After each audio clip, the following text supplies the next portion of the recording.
How's it going, folks? I know it's been a while since I've done Is This Album Worth It? I think my last one was the BJ Thomas one.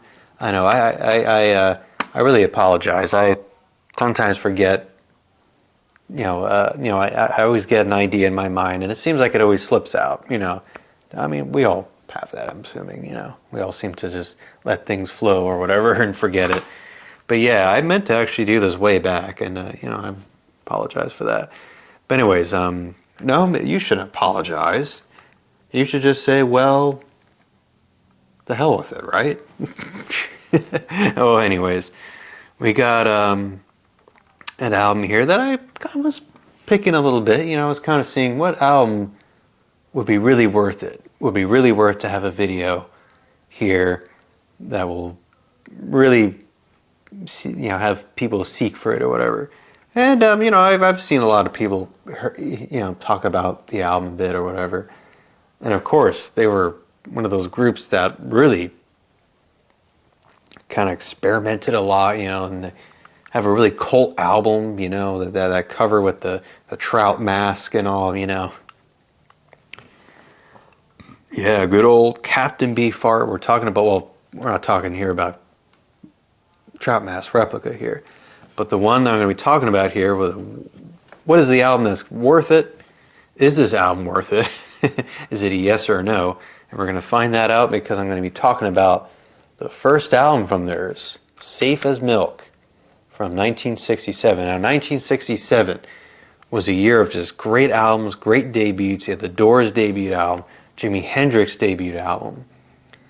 You had so many really great pop and psych bands were coming out with albums and stuff. The Peanut Butter Conspiracy, the Strawberry Alarm Clock.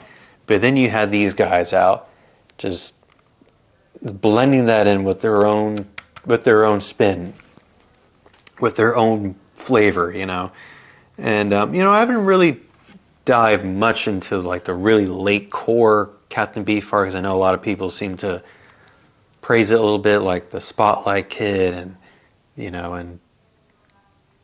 some of their Clear Spot and whatever. But yeah, this was the one that I picked up I think it was like 2022, I think, when I bought this. And this was pretty cheap. I think it was like $9.99. And they ended up switching on Buddha Records. Now, they were actually on A&M Records. And David Gates actually produced a few of their singles that really, really flopped or whatever until they kicked them out or whatever. And that was Do Wah Diddy, not the Manfred Mann song, but and there's actually a video on YouTube, I believe.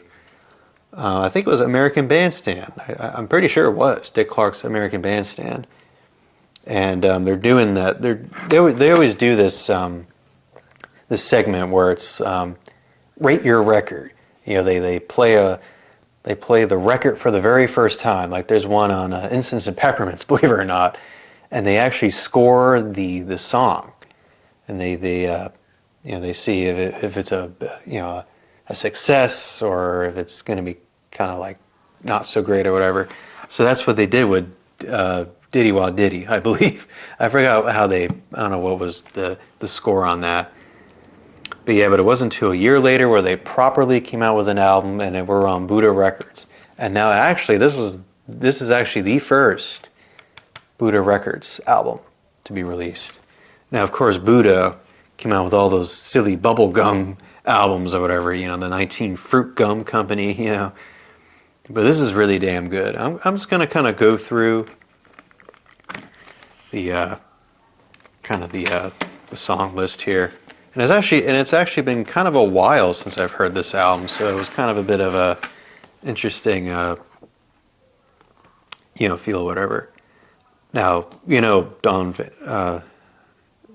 Don Fleet or whatever was the singer of this group or whatever, and of course he was really good friends with Frank Zappa, and he was I believe he collaborated with him and stuff during the early years, and he was he really loved Howlin' Wolf, so some of the songs he'll have like a Howlin' Wolf impression kind of,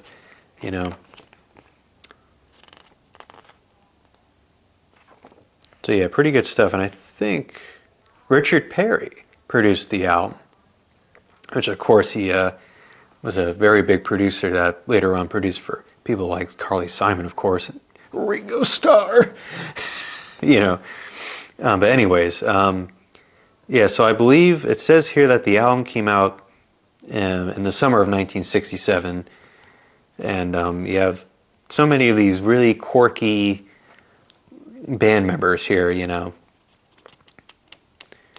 And yeah, people like Herb Berman wrote some of these songs as well, but mostly Don Van Fleet, the singer, or whatever, of course.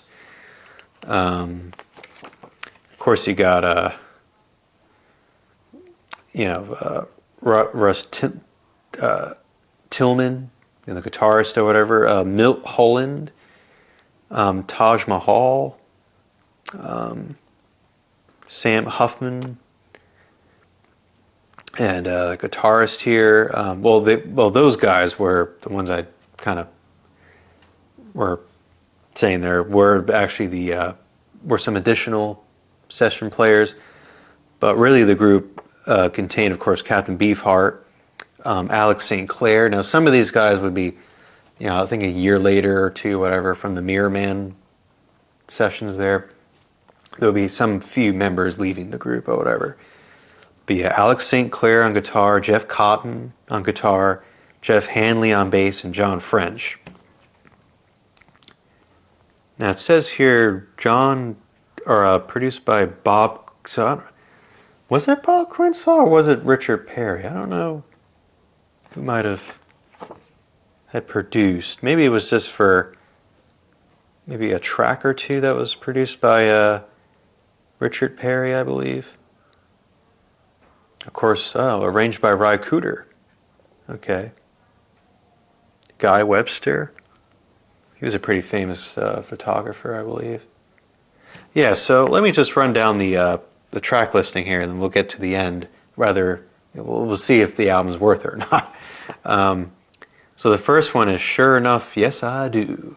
Kind of a cool, bluesy kind of a song, you know. It's a really kind of weird song, you know. I also love Zigzag Wanderer. And even he's actually kind of a pretty... he's actually a pretty well-written, you know, well, pretty funny lyricist. Don Van Vliet or whatever, known as Captain Beefheart, of course. You know, my favorite, though, is I'm Glad. It has a little bit of like that soul sound, a little bit of a Smokey Robinson kind of.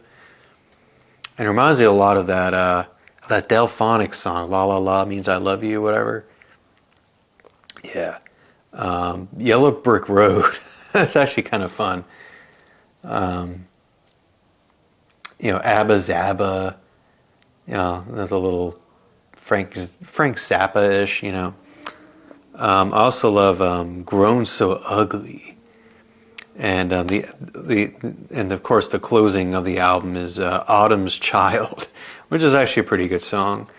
So yeah, it's a really great tight musicianship here. And of course, you know, they'll later on kind of be a little bit more experimental, a little more, you know, a little jazzy too as well, a little jazz fusion in their repertoire or whatever. But yeah,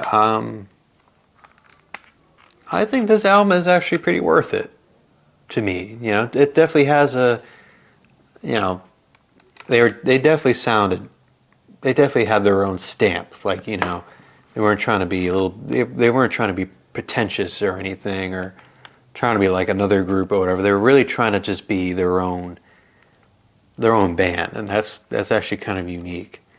You know, yeah, I definitely do believe this album is pretty worth it. You know, I like the sounds and stuff. It's got a little, you know, there's a lot of weird, you know, weird studio wizardry going on, you know, but I definitely do believe there'll be a little bit more freakier, especially on you know, Trout Mask Replica, which is a pretty big cult following, you know, pretty big cult album or whatever that got, you know, of course, crapped on years ago or whatever, and kind of got this big, like, grandiose kind of like, hey, look at this album, you know.